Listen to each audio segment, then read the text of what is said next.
16. Víctima del despotismo.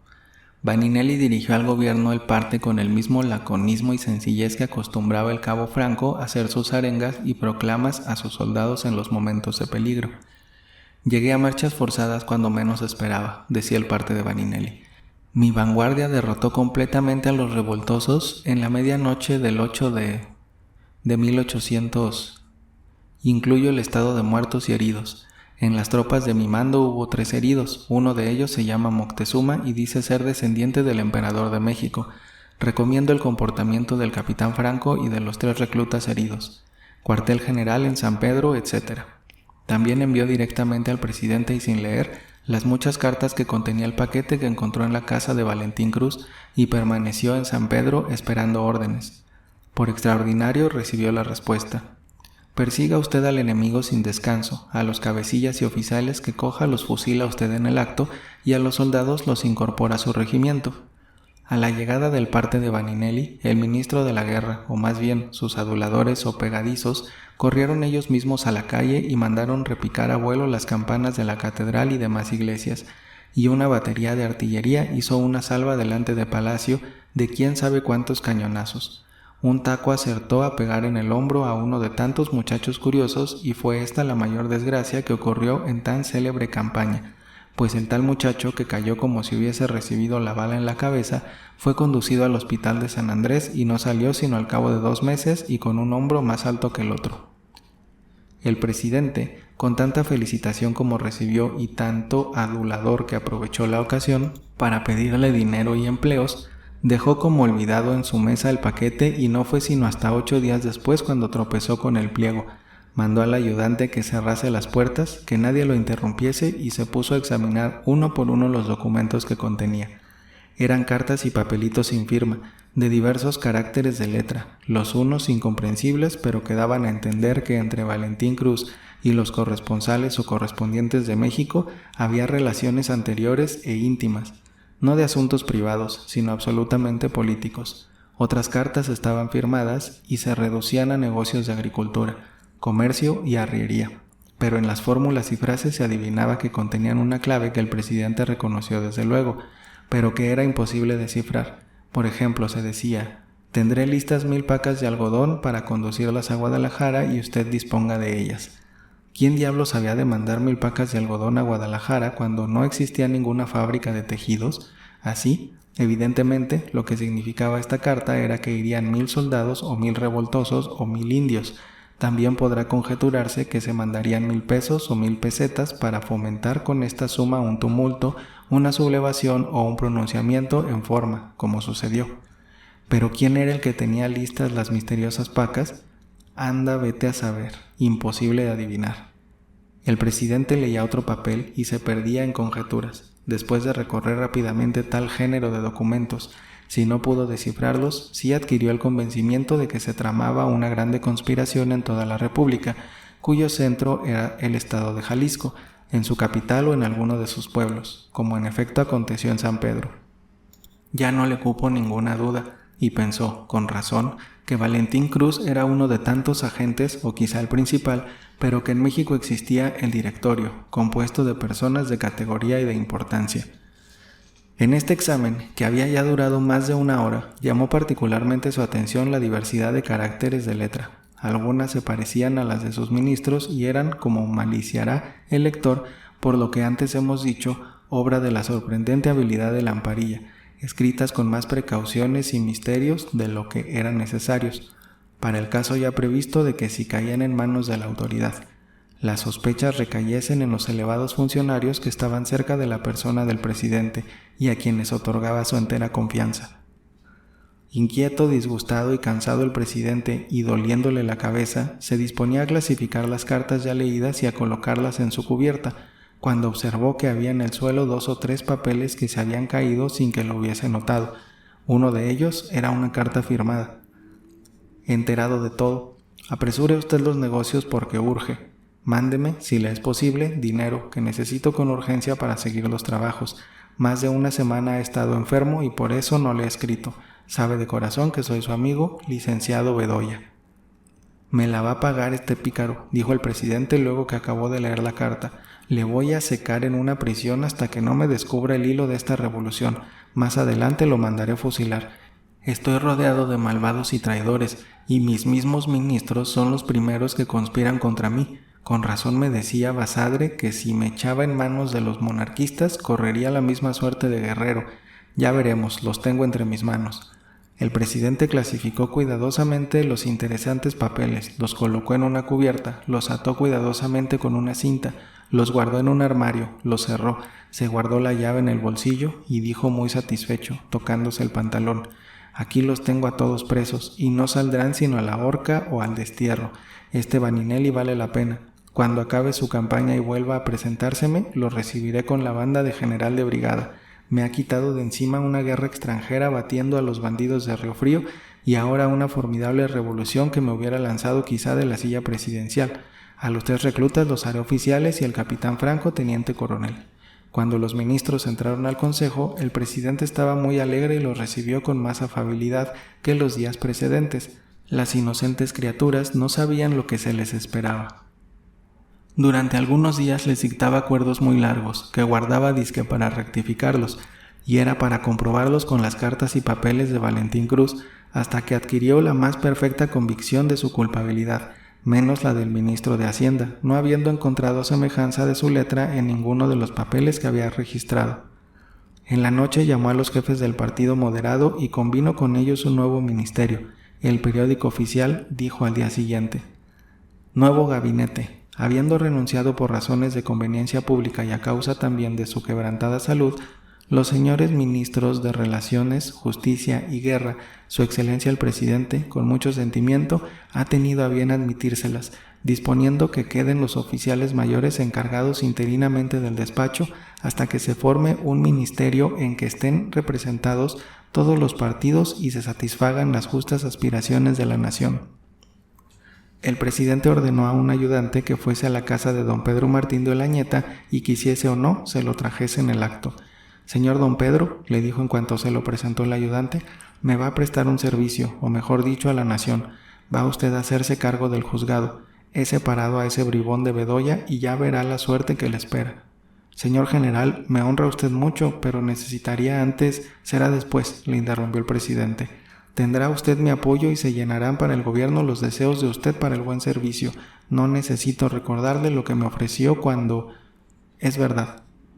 En vez de replicar, «Lo que debo es agradecerle su confianza. Acepto y quedo a sus órdenes». «Ya podrá usted hacer algo, don Pedro», le dijo el presidente sonriendo maliciosamente y estrechándole la mano, «por esa buena muchacha Casilda, acabando por descubrir a su perseguidor y aplicarle la ley como merece». Don Pedro se mortificó y se puso encarnado, pero estrechó a su vez la mano del presidente, no pareciéndole mal, en el fondo, que el primer magistrado de la nación se permitiese con él estas amistosas confidencias. Cuando don Pedro se retiró, tocó la campanilla y el ayudante entró. «Tome usted un coche, va en él a la casa del licenciado Bedoya o al juzgado o a donde lo encuentre usted, lo aprende, lo conduce a la prisión militar de Santiago, lo entrega al comandante con orden de que lo ponga incomunicado y no vuelva a presentarse aquí hasta que todo esto quede hecho». El ayudante salió haciendo una respetuosa reverencia, dando a entender con esto que las órdenes serían fielmente cumplidas. «Lo que es por ahora está conjurada la tormenta», dijo el presidente dejándose caer en el sillón. «Ya veremos lo que sigue. En sustancia, la nación la gobernamos yo, dirigiendo la política, Vaninelli derrotando a los pronunciados y ese bandido de Río Frío ahorcando ladrones en el camino, aunque no sé por qué se me ha clavado la idea en la cabeza de que él es el primer bandolero y el primero que debía ser ahorcado. Lo dejaremos, pues por ahora me es útil, mientras yo mismo aclaro las cosas. Sea como fuere, lo que es en este momento la tormenta revolucionaria ha concluido. Mañana veremos.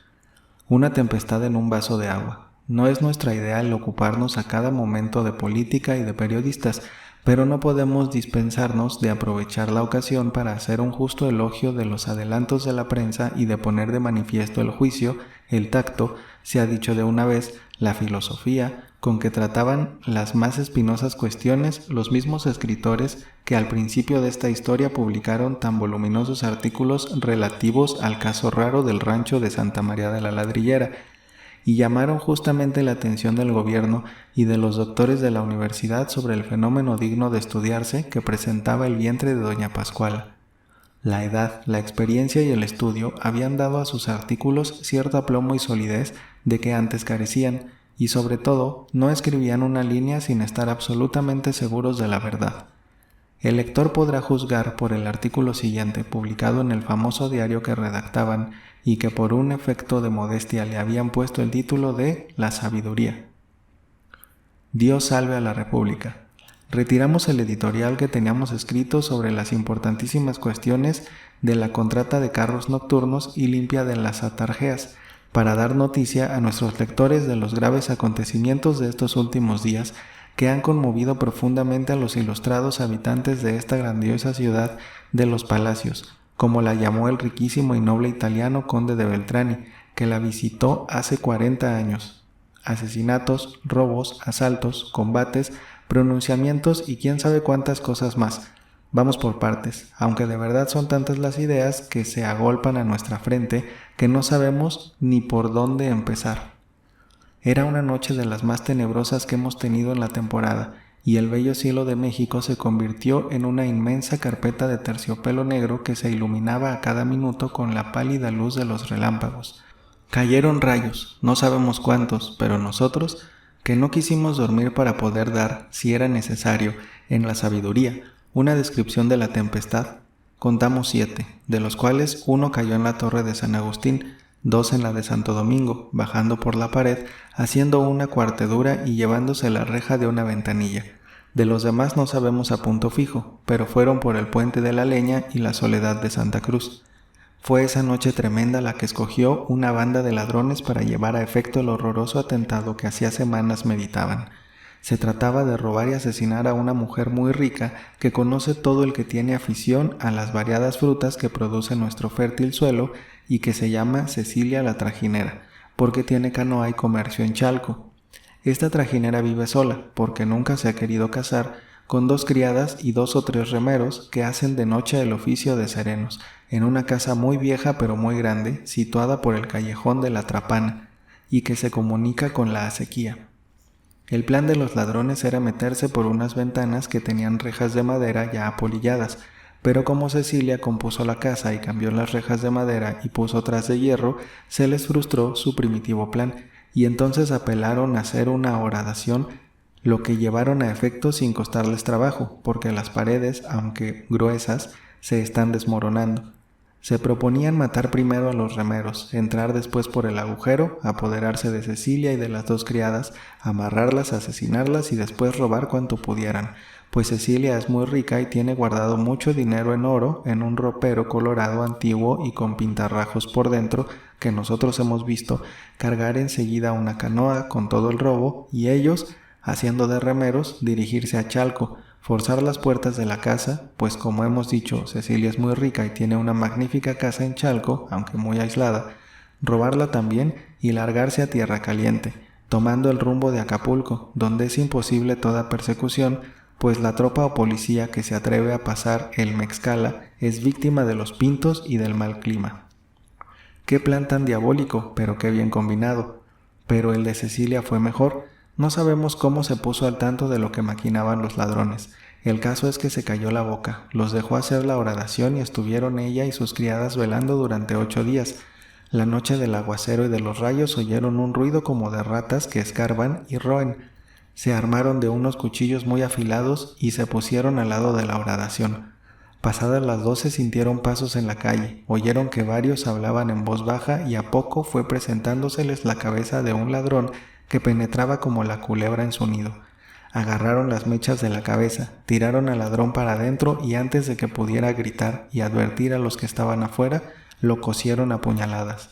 Se presentó otra cabeza y el mismo método, y así hasta 7, el 8º, 9º y 10º, pues la banda se componía de 10, se escaparon y huyeron sin que se sepa a dónde se han escondido. ¡Qué valor de mujeres! Pero también, qué refinamiento de crueldad con las infelices víctimas. Nosotros mismos, hombres vigorosos y resueltos y que hemos andado en campaña, no hubiéramos tenido valor ni corazón para estar tirando de los cabellos a tanta cabeza. para inmolar después a hombres ya dados e indefensos, y como decía el esclarecido poeta Dalile, de la justicia a la venganza no hay más que un paso. Concluida la matanza, la trajinera y sus criadas se pusieron a cenar sin lavarse siquiera las manos, y después durmieron tranquilamente hasta que amaneció y fueron a dar parte al alcalde, el que por pronta providencia quiso mandar a la cárcel a las culpables, pero ellas se resistieron y a cosa de las 10 de la mañana los barrios de la Soledad de Santa Cruz y Puente de la Leña se habían levantado y amenazaba cundir la sublevación por los otros barrios de México. La trajinera es una mujer que goza de mucha popularidad y el pueblo se oponía a que se la llevaran presa. Apedrearon a la policía y la vinieron persiguiendo hasta la Diputación. Mirándose ya solos los vagos y ladronzuelos que abundan por esos rumbos, se echaron sobre 4 o 6 tendejones, los saquearon y lastimaron a los dueños, algunos de gravedad, que fueron después conducidos al hospital de San Andrés. Como el tumulto crecía y le avisaron al coronel del regimiento que ocupa el cuartel de la Santísima, mandó en el acto 2 compañías que echaron una descarga de bala rasa sobre el pueblo, y así pudo penetrar hasta la casa de Cecilia, que se había encerrado. Ella y sus criadas, con puñal en mano, estaban completamente resueltas a hacer una desesperada resistencia. México y sus beneméritos habitantes han escapado en una tabla. El peligro ha sido inminente y nada faltó para que se repitieran las dolorosas escenas del año 1828. Pero el valor y la energía de nuestros sufridos soldados han evitado a la ciudad daños de mucha trascendencia, y lo que es más, el vergonzoso espectáculo delante de los extranjeros de una populosa ciudad indefensa y entregada a la voluntad de las turbas. Hubo un incidente curioso que no debemos pasar desapercibido. El oficial que mandaba la tropa se hizo de razones con el alcalde por cuestiones de jurisdicción, el oficial que sí, el alcalde que no, hasta que llegaron a las manos. El alcalde sacó un puñal y por poco mata al oficial, y el oficial sacó su espada y por poco mata al alcalde. Pero al fin ni uno ni otro se hicieron nada, porque metió la paz el secretario juez en turno, que había sido enviado expresamente por el licenciado Bedoya. Sosegado el tumulto, fueron conducidos a la Diputación, entre filas, los cadáveres y los reos, que nosotros hemos visto con nuestros propios ojos, y el licenciado Bedoya comenzó a instruir la causa con la actividad que le es característica. Aunque, amigos de este célebre criminalista, a fuer de imparciales, tenemos que hacer la observación de que en esta vez no se ha manejado con la energía que desplegó cuando instruyó la causa del asesinato de la hija natural del conde y de los escándalos de la casa de vecindad de la Estampa de Regina, y si los reos no pagaran su crimen fue debido a la clemencia del primer magistrado de la nación que los indultó. Tanto Cecilia la trajinera como sus criadas debieron haber sido presas, juzgadas y sentenciadas. Nada de esto ha sucedido y han quedado en las más amplias libertades. Mediante la influencia de personas cuyo nombre no queremos mencionar porque nos ligan con ellas relaciones de parentesco o de amistad que, como nuestros lectores lo conocerán, son sagradas. Bien que Cecilia y cómplices obrasen en propia defensa y hayan acabado una verdadera hazaña propia de los tiempos fabulosos de la Edad Media, debieron en el momento que sospecharon que iban a ser robadas haberse dirigido al gobernador, al juez, al alcalde, en fin, a cualquier autoridad, porque nadie tiene derecho a hacerse justicia por su mano. ¿Dónde iríamos a dar si todos hicieran lo que Cecilia y cómplices? Acabarían las garantías más preciosas, los derechos del hombre serían letra muerta y la soledad se convertiría en un caos insondable y oscuro. Aunque parezca una paradoja o un contrasentido, los criminales, por lo mismo que son criminales, tienen derecho a las garantías que otorgan las leyes a los ciudadanos de un país libre que rescató de la tiranía de 300 años el héroe de Dolores. Estos 7 cadáveres inmolados por unas verduleras rabiosas y sedientas de sangre piden justicia, y no lo deseamos, pero el sueño tranquilo del licenciado Bedoya ha de ser turbado muchas noches con siniestras apariciones. Mientras pasaba en medio de la tenebrosa noche el drama sangriento que fielmente hemos referido, se fraguaba en lo más intrincado de nuestras elevadas montañas una conjuración contra la vida y propiedad de los viajeros. Malhechores y gente perdida de los 4 puntos cardinales de la República se habían dado cita en un lugar inaccesible cercano a Río Frío, y efectivamente llegaron a reunirse cosa de 200 bien montados y armados. Su objeto principal era dar un golpe a la conducta que debía salir de México el día Por no sabemos por qué motivo se transfirió su salida para la semana siguiente, y eso la salvó, y salvó también de su ruina el sufrido comercio de esta capital, agobiado con enormes contribuciones. Por fortuna nuestra, o más bien dicho del comercio, hay en la montaña un hombre activo, resuelto y de un valor que raya en temeridad. Tal es don Pedro Sánchez, rico hacendado de por Texcoco o de por Chalco. No sabemos bien, es rico, le sobra con qué vivir sin necesitar de nadie, pero tiene tal oído a los ladrones que ha aceptado del gobierno el empleo de capitán de rurales, por el solo placer de batirse con ellos y perseguirlos. No hay que jugar con él, bandido que cae en sus manos de seguro que amanece colgado en los árboles. Don Pedro Sánchez, como decíamos, se hizo el desentendido, dejó reunirse a los ladrones, les puso una emboscada y cuando ellos salieron para atacar las diligencias, les cayó como un rayo, los desbarató completamente, no sin que trabase una verdadera batalla y quedase el campo cubierto materialmente de muertos y heridos. El mismo capitán Sánchez recibió varias heridas graves en la cabeza y en las manos y uno de nuestros colaboradores lo vio entrar al patio del palacio, a la cabeza de 50 de sus valientes rurales, pues él mismo quiso dar personalmente el parte y presentarse al presidente de la República, el que lo recibió con la mayor benevolencia y no pudo menos de estrecharle la mano y elevarlo al rango de coronel, con el mando de los distritos de Texcoco, Chalco y Tierra Fría. Pero grave como es lo que hemos referido, son tortas y pan pintado comparándolo con el estado de nuestra política. Los elementos explosivos y variados fermentan de una manera espantosa en la caldera revolucionaria. Una vasta conspiración como una red abraza a los más poderosos y ricos estados de la República. Abortó en la capital de Jalisco, pero el gobernador estuvo 15 días situado en el palacio, hasta la llegada del coronel Vaninelli, que por casualidad pasaba cerca de San Pedro, pues su verdadero rumbo, según sabe también uno de nuestros colaboradores, era Zacatecas. Entre los pronunciados de San Pedro se trabó una lucha más terrible que la del monte de Riofrío. La suerte estaba indecisa. Vaninelli propuso una capitulación y el denodado y pundoroso general Valentín Cruz, en obvio de derramamiento de sangre, lo aceptó y con tambor batiente y banderas desplegadas se retiró rumbo a Mascota. La revolución, pues, está en pie y lejos de acabar es ahora cuando comienza. Dios salve a la República, alcance a última hora.